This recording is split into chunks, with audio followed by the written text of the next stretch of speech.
Welcome to Super Mario 3. This is World Hate, the world of darkness. Wait, that's the actual thing. Can we... Oh my god. How do I turn off this fucking reverb? Ah, okay, thank you. Now everything is much better. Now there's no more reverb. So, alright, let's take it again from the top. This is World 8 of Super Mario 3, and fittingly enough, this is titled The Dark World. Even though that, looking at the scenery and everything, you wouldn't really guess that this is that dark. I mean, the place is still pretty recognizable for the most part. It's still a very pleasant place and all of this. So, essentially, we are taking the fight in order to finally take down the king of all lizards and Koopas and all of the things like that. And yeah, essentially this world is quite of a departure from the other worlds because, well, truth be told, there's not a whole lot of stages to this one world. Instead, it's just a whole lot of little scenes every once in a while where you just have to go through some sort of motorized maniacal invention filled with bob-ombs as well. Then, oh, okay, I'm not gonna want that around. Also, I never could figure out what the hell that one spinning thing is. So, whoever is an expert architect in Super Mario 3, please heed my call because I need you. So yeah, the tricky thing about these bob-ombs is that they will just explode on themselves after like a couple of seconds. And watch out for that huge cannon because it definitely can take you off by surprise. Essentially, these levels are pretty much just a huge concerto of cannon noises that never stop ringing. And finally, the level kinda ends in a pretty low-key manner by having a fight with one of those jerks, and I don't really think I need those power-ups anymore. But yeah, honestly, I really think this is where Super Mario 3, or at least for the SNES, kinda falls apart, because honestly, I think that the Dark World was much better in the NES version, because instead of being all brown like that, instead it was all black, and with all of the fires going all over the place, it definitely looked a whole lot more sinister. It definitely had a vibe that, well, for a Mario game, that actually looked pretty creepy and disturbing. So, if anything, I really think that the All-Stars version really missed the boat on that one. And speaking of boat, here we are on a river of lava on a yellow submarine. Well, I don't know, I guess it's sort of yellow. So if you wanted to, you could just skip huge chunks of this level by going in the lava, because for some reason this is lava that you can swim in. Either that or it's just really filthy brown water. I'm not really sure what it is, but it definitely is a filthy thing for sure. And yeah, if you don't want to be attacked, you're gonna have to juggle with all of those moles that are trying to throw wrenches at you. So it's up to you to finally put a monkey wrench in their way. But yeah, if you're careful, you can swim under the ship, and therefore you can skip the entire level. With that said, however, it's kind of hell on your fingers, because you pretty much have to constantly tap the button, which is about as fun as you think it might be. And yeah, never get too far ahead of yourself. And yeah, whenever you're finally done with the one level, this is where you can exit the thing just in order to go and make your way back up onto the ship. It's possible to make your way here, but you have to wait until the boat is at its lowest level, and truth be told, it's kind of a pain in the ass. Yeah, as you can see, so, okay, let's hear it for being able to make it there. Oh my god, I'm gonna time out just trying to get here.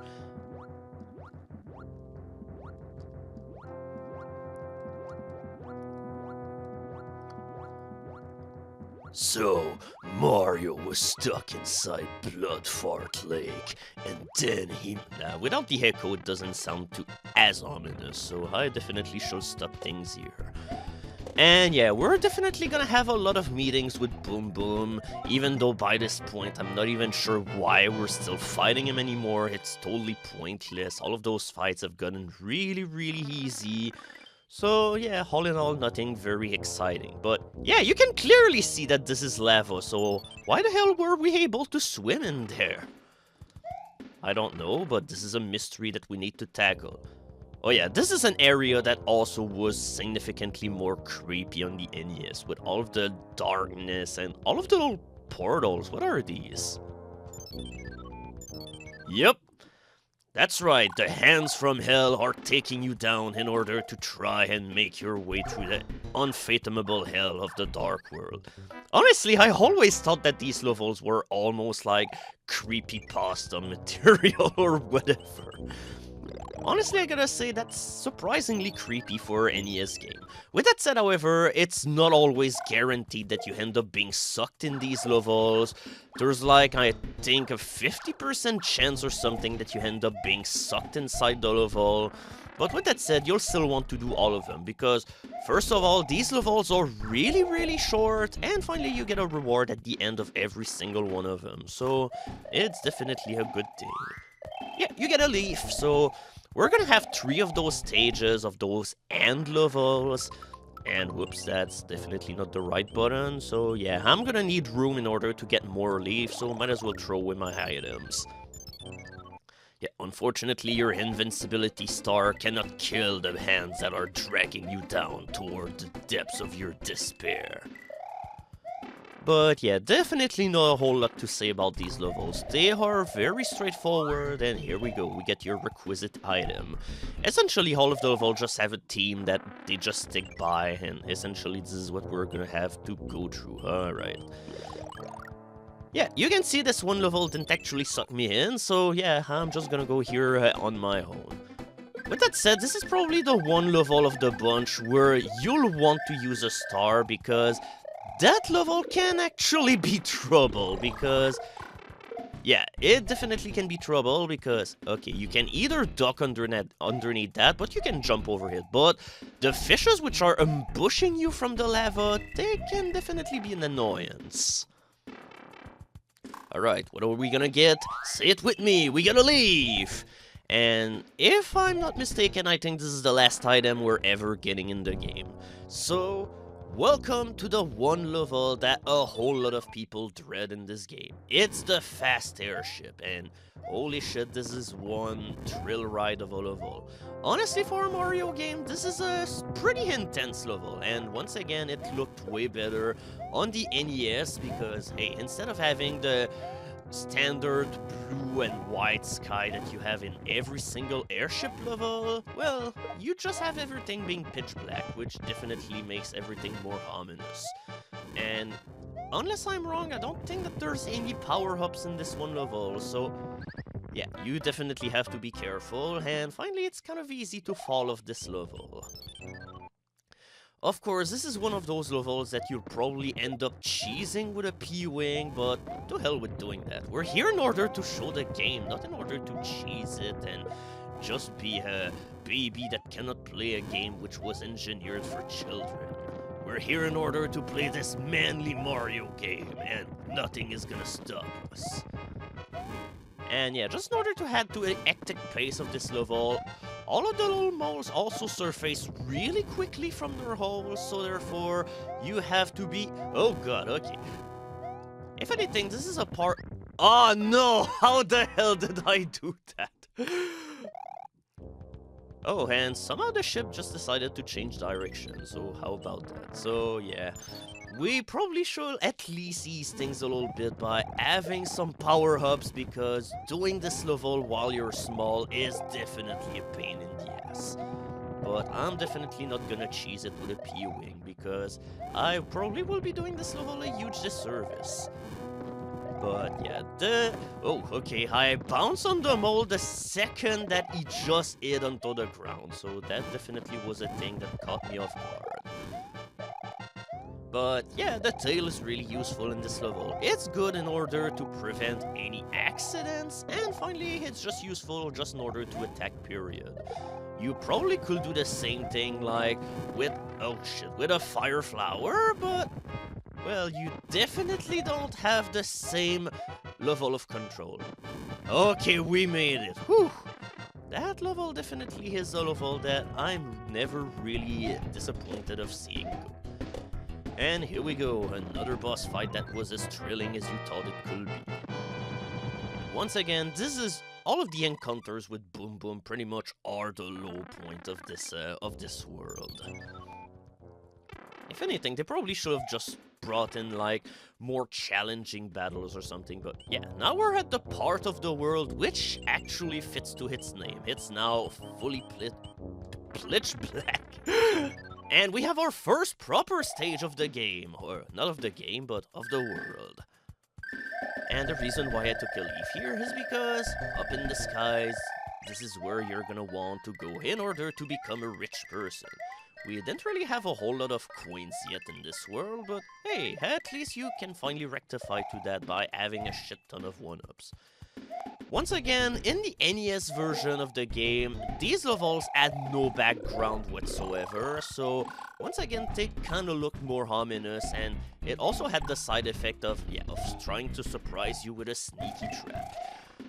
But yeah, there also was no means of differentiating whenever you will be done with the level or not, and yeah, honestly, I'm pretty sure that I saw level design that looked like that in Lost levels, so yeah, if anything, this world definitely is not messing around in the slightest, and yeah, we're probably gonna take the leaf for the last part because it's definitely gonna be useful. But yeah, it makes us pretty much everything. We have booze, we have piranha plants, turtles, and a shit ton of bullet bills. Oh shit, alright. Now, you're gonna want to stay far away as possible just in order to not trigger the cannons because otherwise it can become really nasty. But yeah, if we were playing the NES version, the end of this level would have been completely seamless because since the entire level is dark and the border that determines the end of the level is dark, that means that you never really know when the level starts and the level begins or something like that. So that's the only time in the entire game when you'll want to sink into quicksand. And there really is a fucked up thing about it because this was a secret that I figured out in my dreams when I was like 8 years old, and honestly I'm kinda ashamed to talk about it, but yeah, it really is that ridiculous. So if we went onto that underground passage or whatever, we would have had the choice of 2 pipes. If we went to the other one, we would have gotten a shitload of coins, but unfortunately, you can't really do anything too much of value here unless you have a leaf which allows you to fly up in order to claim all of the coins, but yeah, instead we went to the left, which is just either a mushroom or a leaf. And yeah, I'm pretty sure... wait, did I have a... Yeah, holy shit, you don't even get card games into this one world. And now, time for the most useful pipe that you'll ever see in the entire game. Yeah, just in case that you want to go through a perpetual loop, this part of the game is for you. And now, we have our first and only fortress of the world, and that one definitely is an interesting challenge to end things on. This is the last challenge, well, not last challenge, but the last fortress, and it is for a reason. This is a hard fortress. Honestly, this is one of those levels which is both hard to figure out how to finish the level proper, and it definitely has a couple of more tricks up its sleeves. It's like, this is a level which is full of obstacles, but at the same time you also need to figure out your way in order to go through the level. So all in all, it's a double whammy. And there's also a lot to see and do here. This is definitely not a level where you'll get bored. And yeah, for some reason, we didn't see a whole lot of one-ups into the world yet, so it's cool to see them back. And yeah, this level is also full of conveyor belts, which definitely makes things even more tricky. So usually the challenge is to figure out where to go in this world, and well, I definitely played this world and this game a whole lot, so at this point it's not really an issue for me anymore, but yeah, we're pretty much gonna try and have a casual run through it just in order to see all of the things that you can do here. For instance, this is supposed to be a part where you arrive, and oh shit, can I make it? Ah, no! Oh well, I think I probably can make it back here if I want to, and yeah, honestly, it's been so long that... oh god, okay. Oh, okay. Yeah, so... yeah, right now we're doing kind of a blind playthrough because... holy shit, I don't remember what I'm doing anymore. But now the question is, how do we end the level? Well, the P-switch here is our key toward the end of the level. You can get a power-up here, or you can pretty much get, I think, infinite power-ups here. But whenever you want to finish a level, you go here, and you're gonna let the conveyor belt carry you toward the end boss. And of course, you all know who he is. Yep. Here we go, we have another thrilling boss fight that we just ended up cooking with gas. Yeah, when I'm saying that this world probably could have used another boss or two, yeah, this is probably what it could have been. And yeah, this here just brings us back to the second part of the world. Where we want to go is right here in order to get to the final leg of the journey.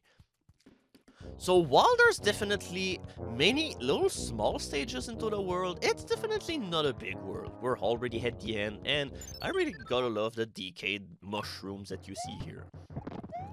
And once again, this is a level where the background kind of betrays the dark world or dark land appellation, because everything is just bright. I mean, the weather is slightly cloudy, but hey, it's definitely a mood point. And this tank is also a whole lot harder because there's definitely far less opportunities for you to try and fight your way without getting hit or anything. There's a lot of different cannons and all of this, but yeah, here we're on the giant hot dog tank, and this is kind of an easy part. Also, one touch which I find kind of nice is that just in order to create the illusion of movement, if you stand still on the floor, you're carried forward through the tank, so it's like the tank is slowly advancing toward you, so you definitely gotta do something. Oh shit. And yeah, oh my... Yeah, those bombs can definitely take you off by surprise, so you always gotta be careful. And yeah, it's kind of a shame that we're never gonna be able to use our last two cards, but whatever. We're just gonna deal with the cards that we have. We're gonna fight him with 2 stars in our pocket, and this is all that matters. Yep, so that's the end of the road. So essentially, if you ended up getting a game over, I think all you will have to do in order to go back to where you are will... Honestly, nothing, because I don't really think you have to redo anything, so... Alright, we have a shit ton of items to use for our journey, so it's obvious that we have to use the best one in order to be able to do that. With that said, I'm not even sure if I'm gonna be able to make it through a single one of these obstacles. Oh god. How am I gonna... Okay. Okay, so apparently the hit detection on these things is just really loose. So in order to avoid those lasers, I'm just gonna go over here. And it's also a good thing that I'm a frog, because right now I definitely have no choice but to not miss the platform, which is over here. Now, this is a pretty tricky section because you have to wait here right beside the balls just so that you don't get discoed. Disco will return and things will be very messy. With that said, however, I really don't have the hang for that section as well, so yeah, essentially just take your time. Okay, usually this is a part that is not really hard to do, but considering that I just decided to use a frog suit like an idiot, we probably should take our time, so yeah. We're definitely gonna take the high road here just because, honestly, it's a little less difficult to make it through here. But with that said, however, yeah. Over here is a power-up. We definitely don't want it. And yeah. Here, we're finally gonna have our first proper Tuam puzzle. This here can be pretty tricky. And in fact, I'm probably gonna have to lure it again because... Oh, shit. I have to say, playing this level with the frog suit really is a good way to make this place thrilling again. It's just the excitement of going to the last stage and fight it with your good old lonesome for the first time. Yeah, luckily all of the other statues here don't attack you, so they're just decoration. And once again, there was another power-up. There's really no shortage of power-up, just in case that you end up dying, so all in all, it's kind of a pretty easy level for the most part. Honestly, I thought that stuff like the airship and all of the things like that, and the fortress where you had to figure out your way, were harder levels than Bowser's Castle. And now it's time to do the proper boss fight. So alright, let's do this as a frog. We definitely can do this. So if I somehow end up being hit and I will just end up being screwed over by Bowser, I might... Oh, okay. Or maybe I'm just gonna play really, really well. With that said, however... no, I just lost my frog suit. Unfortunately, Princess Toadstool is not gonna be rescued by a Frenchman. Oh well, we're definitely gonna go with what we can have, but hey, it's still pretty nice that I made it to Bowser while just having a frog suit. But yeah, essentially, if you had the hammer suit, it will be... oh, okay, that definitely was a weird jump, so... Yeah, I'm just trying out stuff that I never really did before, so that's pretty much why this entire fight is kind of a train wreck so far. But yeah, I think we're about to pretty much close this up.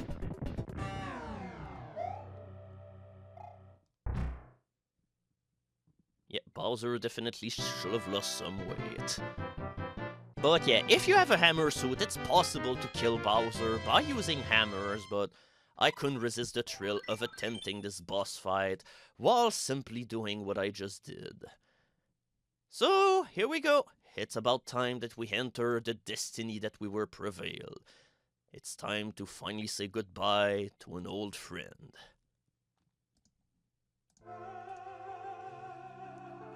Okay, I really don't remember the music being like that, but okay, I guess it's sorta similar to the song that played whenever you will just end up rescuing the princess. So yeah, thank you, but our princess is the mothers of invention somehow. So yeah. Honestly, the princess is quite a kidder, and she really looks weird, honestly.